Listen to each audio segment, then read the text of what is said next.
Hello students आज का हमारा जो यूनिट्स एंड मेजरमेंट जो चैप्टर है उसका एक और टॉपिक हम ले लेंगे, dimensions of a physical quantity. Dimensions क्या होते हैं फिजिकल क्वांटिटी के, वो हम देखने की कोशिश करेंगे कि what are the dimensions of a physical quantity. देखिए स्टूडेंट्स, हमने पिछले लेक्चर में आपको बताया कि हमारे पास है कुछ बेसिक क्वांटिटीज़ होती हैं और कुछ होती है डिराइव्ड क्वांटिटीज़। और हमने आपको ये भी बताया कि बेसिक क्वांटिटीज़ जो है वो हमारे पास 7 बेसिक क्वांटिटीज़ है। जैसे आपको मैंने कहा कि मास है, लेंथ है, टाइम है, टेम्परेचर है, इलेक्ट्रिक करंट, ल्यूमिनस इंटेंसिटी और क्वांटिटी ऑफ मैटर। और इसके अलावा और 2 क्वांटिटीज़ भी है, plane angle and steradian this solid angle. इनको हम कहेंगे बेसिक क्वांटिटीज़। और इनसे जो बनने वाली और बहुत सारी क्वांटिटीज़ है जो हज़ारों की तादाद में है आजकल, जिनका इसमें जैसे वेलोसिटी है, एक्सेलरेशन है, फोर्स है, प्रेशर है, वर्क डन है, एनर्जी है, ये सब इन्हीं फिजिकल क्वांटिटीज़ से बनी हुई है। तो इनको हम कहेंगे डिराइव्ड क्वांटिटीज़। और यहाँ पर एक चीज़ आप मैकेनिकल फिजिक्स में हमारे पास है 3 बेसिक क्वांटिटीज़, मास, लेंथ और टाइम। ये हमारे पास है 3 basic quantities in terms of mechanics. और किसी भी डिराइव्ड फिजिकल क्वांटिटी को इन 3 मास, लेंथ और टाइम, क्योंकि ये इन्हीं से बनी हुई होती है, कोई भी फिजिकल क्वांटिटीज इन्हीं बेस क्वांटिटी से बनी हुई होती है। तो किसी फिजिकल क्वांटिटी, किसी डिराइव्ड फिजिकल क्वांटिटी में ये देखना कि उसमें कितने टाइम्स मास आता है, कितने टाइम्स वेलोसिटी, ये सॉरी लेंथ आता है, और कितने टाइम्स उसमें टाइम होता है, तो हम उसको कहेंगे कि ये इसके डायमेंशंस हैं। तो यहाँ पर मैंने डायमेंशन का जो ये लिखा है definition, dimensions of a physical quantity are the powers to which the units of base quantity, powers up to which the units of base quantity are raised to represent a derived quantities। हम ये देखते हैं एक physical quantity में, derived physical quantity में कितने times ये हमारा ये जो बेस क्वांटिटीज होती है वो कितने टाइम्स, कितने पावर्स में वो आती है, ये है उसका, ये हम उसको कहेंगे कि इतने उसके ये डायमेंशंस है। फॉर एग्जाम्पल हमारे पास है, मान लीजिए हमारे पास वेलोसिटी है, वी वेलोसिटी। अब देखिए वेलोसिटी जो है ये एक डिराइव्ड क्वांटिटी है और ये डिराइव हुई है डिस्प्लेसमेंट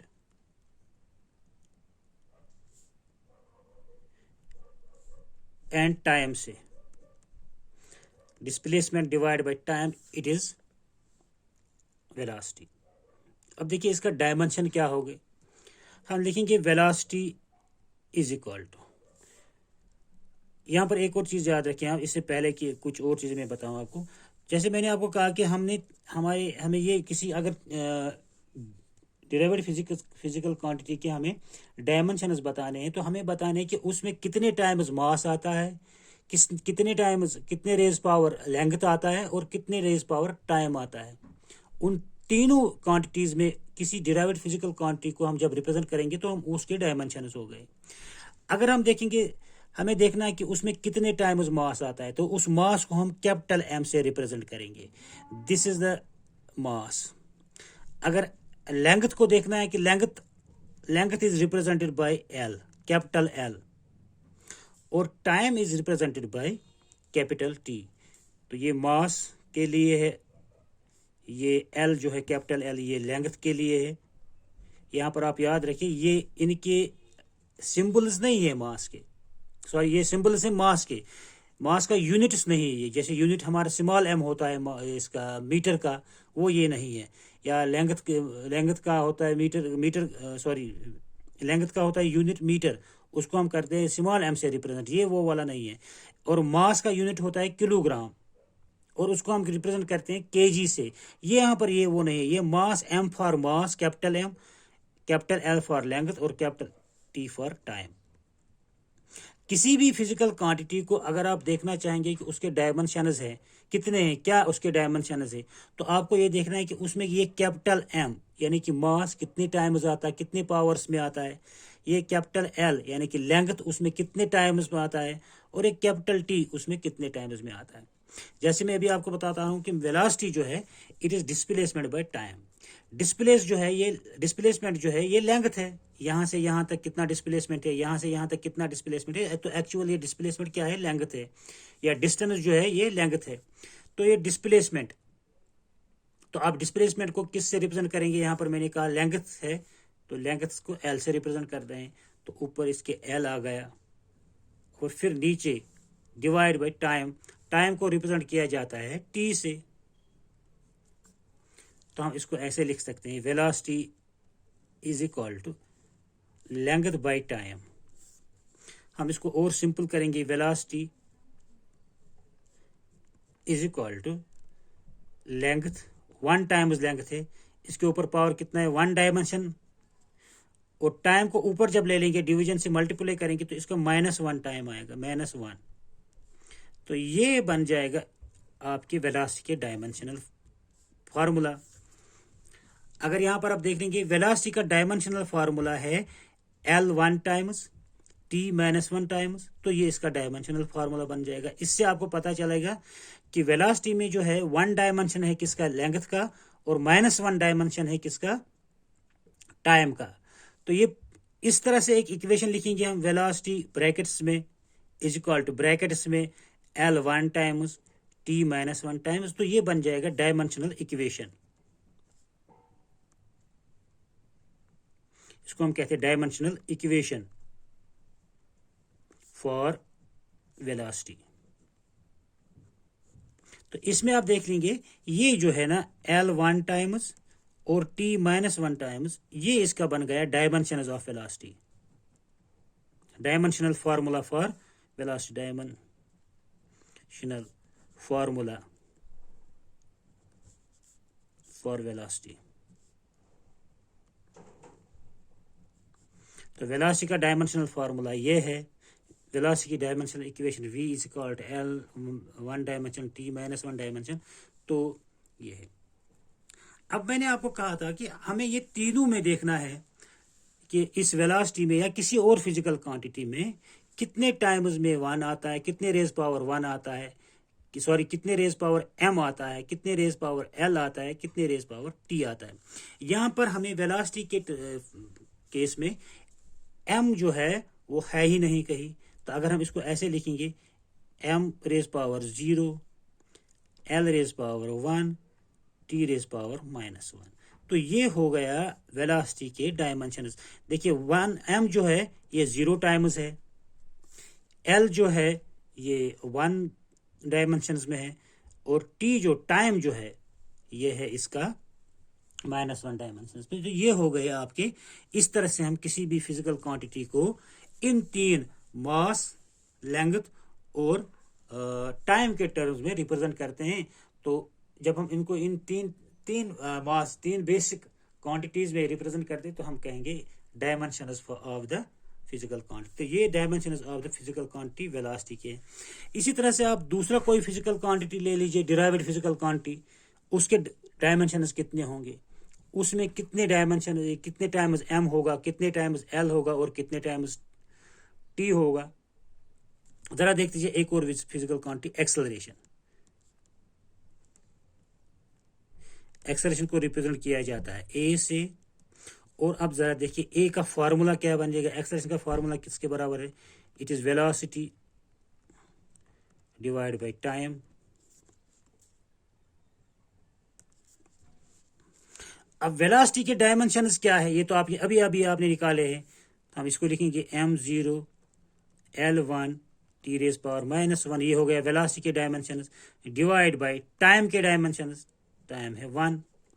तो एक्सेलरेशन का डायमेंशनल फार्मूला बन जाएगा m0 L1 t-1, और ये t जो डिवीजन में है इसको भी ऊपर लाए तो ये एक और t-1 बन जाएगा, तो ये बन जाएगा m0 L1 t raise power -1 t raise power 1, ये कितना बन जाए, बेसिस सेम इनका, तो पावर्स ऐड हो गया, टी रेज पावर -2। तो ये जो है m0 l1 T raise power -2, these are the dimensions of acceleration. तो इस तरह से जितने भी आपके पास डिराइव्ड फिजिकल क्वांटिटीज होंगी उनको हम रिप्रेजेंट कर सकते हैं in terms of mass, that is m, capital M, in terms of length, that is capital L, and in terms of t, that is capital T। इन तीन टर्म्स में हम इनको किसी भी डिराइव्ड फिजिकल क्वांटिटी को रिप्रेजेंट कर सकते हैं। तो जो भी हमें वहां पर मिलेगा तो उसको हम कहेंगे डायमेंशनल फार्मूला या dimensions of a physical quantity, जो कोई भी फिजिकल क्वांटिटी है। अच्छा, सेम एक और चीज जरा देख लीजिए आप, फोर्स। फोर्स किसके बराबर होता है? फोर्स होता है बराबर, फोर्स के डायमेंशंस निकालने हैं हमें। फोर्स होता है बराबर mass into acceleration, mass into acceleration. तो मास के डायमेंशंस क्या है? मास का डायमेंशन है m, क्योंकि मास एक खुद एक बेसिक फिजिकल क्वांटिटी है, वो उसमें कोई दूसरी फिजिकल क्वांटिटी इन्वॉल्व है ही नहीं, इसीलिए हम इसको बेसिक फिजिकल क्वांटिटी कहते हैं। क्योंकि ऐसी फिजिकल क्वांटिटी जो किसी दूसरी फिजिकल क्वांटिटी से नहीं बनी है उसको हम कहते हैं बेसिक फिजिकल क्वांटिटी है, फंडामेंटल फिजिकल क्वांटिटी। तो हमारे यहाँ पर मास जो है ना, ये बेसिक फिजिकल क्वांटिटी है, तो इसका डायमेंशन वही होगा जो ये खुद है, दैट इज m, इसका डायमेंशन है, इनटू। अब एक्सेलरेशन का आप डायमेंशन अभी आपने निकाले यहाँ पर ऊपर, क्या है एक्सेलरेशन के dimension? m0 l1 T raise power -1। अब ये m, आप इसको ऐसे भी लिख सकते हैं, इसको ब्रैकेट में लिखिए और इसके डायमेंशन उसको ब्रैकेट में लिख लीजिए पहले, ठीक। और अब देखिए यहाँ पर m1 है, 1 टाइम्स m, यहाँ पर m0 टाइम्स है, मल्टीप्लाई करना है, तो basis are same, powers are added, तो ये m1 बन जाएगा m रेज पावर 1, फिर यहाँ पर l रेज पावर 1, फिर यहाँ पर t raise power -2, sorry t raise power -2 acceleration के लिए। तो एक्सेलरेशन का डायमेंशनल फार्मूला बन गया हमारा m1 l1 T raise power -2, sorry acceleration नहीं, इस फोर्स का। तो ये फोर्स के डायमेंशनल फार्मूला बन गया। इसी तरह से हमारा फोर्स के बाद अब देखिए वर्क डन, वर्क डन किसके बराबर होता है हमारे पास? Force into displacement, it is force into displacement. अब फोर्स के डायमेंशन अभी आपने निकाले, m1 l1 t -2 into dimension of displacement. Displacement क्या कहा मैंने अभी? ये तो लेंथ है, यहाँ से यहाँ तक कितना डिस्प्लेसमेंट है, या यहाँ से यहाँ तक कितना डिस्प्लेसमेंट है, तो यहाँ से यहाँ तक ये तो लेंथ ही है, तो डिस्प्लेसमेंट हो गया लेंथ, तो ये 1 टाइम्स लेंथ आ गया। तो अब कितने बन गए? m1 टाइम्स है, यहाँ पर m है ही नहीं, यहाँ पर l1 टाइम्स है, यहाँ पर भी l1 टाइम्स है, दोनों को मल्टीप्लाई करेंगे तो basis are same, powers are added, so हो गया l2 times, l raise power 2, और t यहाँ पर है -2 टाइम्स, यहाँ पर t है ही नहीं, तो t रेज पावर -2। तो ये बन गया हमारा dimension of the work done. इसी तरह से आप बहुत सारे हजारों डिराइव्ड फिजिकल क्वांटिटीज के डायमेंशन निकाल सकते हैं। कि ट्रिक क्या इसका है? यही, उसका फार्मूला लिखिए, फिर उस हर फार्मूले को आप अलग अलग से डायमेंशंस में लिखिए। जैसे अभी मैं आप एक और चीज का डायमेंशन दिखाऊंगा, अलग से उसके कितने डायमेंशंस होंगे वो जरा देखते हैं। इसी तरह आप देख लीजिए, हमारे पास एक क्वांटिटी है, physical quantity, universal gravitational constant, G। इसके डायमेंशंस अगर हम देखेंगे, यूनिवर्सल ग्रेविटेशनल कांस्टेंट, देखो इसके डायमेंशन कैसे निकालेंगे। अभी आपको पता है फोर्स किसके बराबर होता है? Gravitational force, it is called G into mass of body 1 into mass of body 2 divide by square of the radius between them. तो इस फार्मूले से आप G को इधर ले आइए और R को इधर ले आइए, तो आप you will get G is equal to, G किसके बराबर आ जाएगा? F into R square divide by m1 m2। तो अब हमें g के डायमेंशंस निकालने हैं। तो इसमें कौन कौन सी टर्म इन्वॉल्व है? फोर्स है, रेडियस है, मास है, दो बॉडीज का। तो सबसे पहले क्या करेंगे, आप फोर्स को अलग से डायमेंशन निकालेंगे रफली। तो फोर्स किसके बराबर होता है? फोर्स इज इक्वल टू, यहाँ पर देखिए रफ पे करेंगे, force is equal to mass into acceleration. तो मास इंटू एक्सलरेशन है वेलोसिटी बाई टाइम। अब वेलोसिटी खुद एक डिराइव्ड क्वांटिटी है, तो वेलोसिटी किसके बराबर होगा? मास इंटू वेलोसिटी हो गया डिस्प्लेसमेंट बाय टाइम, और फिर ये डिवाइड बाय टाइम। तो ये बन गया 4 mass into displacement into time divide by time का स्क्वायर। तो इसके डायमेंशंस बन जाएंगे, मास हो गया m, डिस्प्लेसमेंट हो गया डिस्टेंस यानी कि लेंथ हो गया l, और ऊपर जब आएगा ये t हो गया माइनस t2। तो m1 l1 t माइनस 2 आ गए फोर्स के डायमेंशन। तो निकाले आपने फोर्स के डायमेंशन। उसके बाद आप देख लीजिए रेडियस। रेडियस क्या है? Radius is again the distance. यहाँ से यहाँ तक कितना है ये रेडियस, यहाँ से यहाँ तक कितना ये रेडियस है। तो रेडियस अगेन इज डिस्टेंस, तो रेडियस भी डिस्टेंस है, तो इसको l से रिप्रेजेंट करेंगे। तो फिर मास इज, दो मास का m ही होगा। ये भी मास है, इसका डायमेंशन m होगा। ये भी मास है, इसका भी डायमेंशन m होगा। तो हम देखेंगे g के जब डायमेंशन क्या होंगे, g is equal to force के डायमेंशन अभी आपने निकाले m1 l1 t माइनस 2। तो लिखेंगे m1 l1 t माइनस 2। अब देखिए यहाँ पर दूसरा है हमारा टर्म r, रेडियस इसका स्क्वायर। रेडियस लेंगे थे तो इसको l लिखेंगे, लेकिन इसका स्क्वायर है तो इसका स्क्वायर भी लिखेंगे साथ में, डिवाइड बाय फिर ये m1, ये एक m है, फिर दूसरा m, दूसरे का ये मासेस है, चाहे वो m बॉडी 1 का हो या बॉडी 2 का, तो उसको रिप्रेजेंट करना है m से ही। डायमेंशन में उसको m से ही रिप्रेजेंट करेंगे। अब देखिए ऊपर क्या बन जाएगा, तो ये बन जाएगा हमारा m1। अब ये देखिए यहाँ पर l1 और l2, तो basis are same, powers add हो गए, बन जाएगा l3, फिर t raise power minus 2 divide by m1 m1 हो गया m रेज पावर 2। तो मजीद इसको ये करेंगे, तो ये हो गया m1 l3 t माइनस 2, और ये m2 जो नीचे है इसको ऊपर लाएंगे, बन जाएगा ऊपर लाके ये बन जाएगा m माइनस 2। अब देखिए यहाँ पर m दो बार आएगा, एक ये m और एक ये m। तो basis are same, powers are added, तो माइनस प्लस 1 माइनस 2 हो गया माइनस 1। तो बन जाएगा m raise power minus 1 l, तो यहाँ पर ये l रेज पावर 3 और t रेज पावर माइनस 2। तो इस तरह के ये देखिए कांस्टेंट जो था gravitational constant, universal gravitational constant, इसका जो हमारे पास डायमेंशनल फार्मूला बना, that is m minus 1 l3 t minus 2।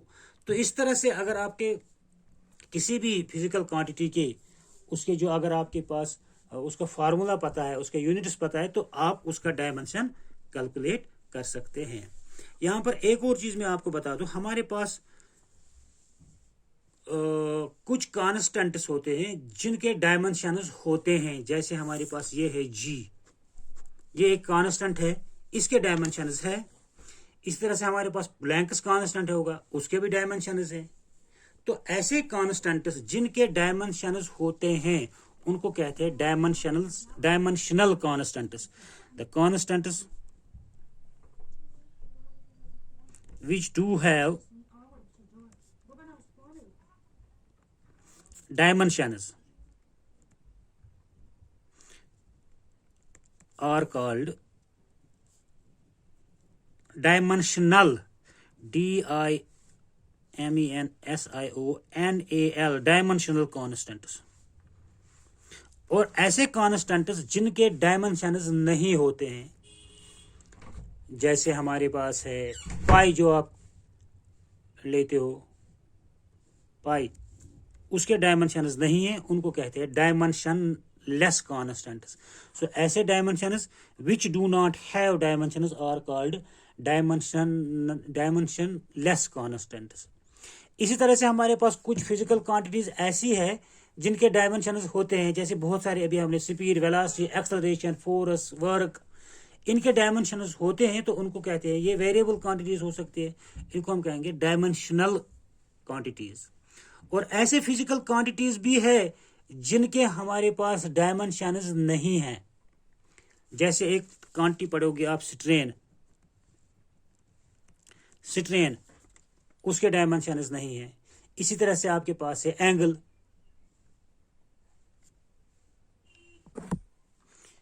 Strain है, एंगल, एंगल का भी डायमेंशन नहीं होता है। इनको हम कहेंगे डायमेंशनलेस क्वांटिटीज।